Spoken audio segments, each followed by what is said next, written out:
Yon mga katambay, sinigang ang aming ulam ngayon. Yon, sarap nito.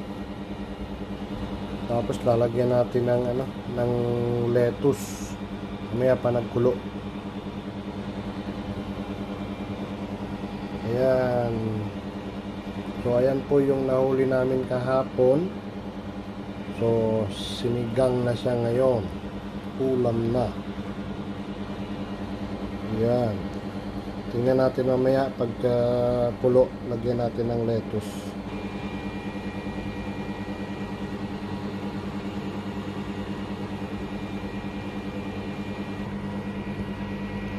So, yan.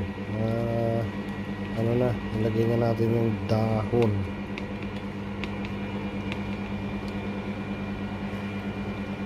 Daming dahon. Masarap kasi pag marami.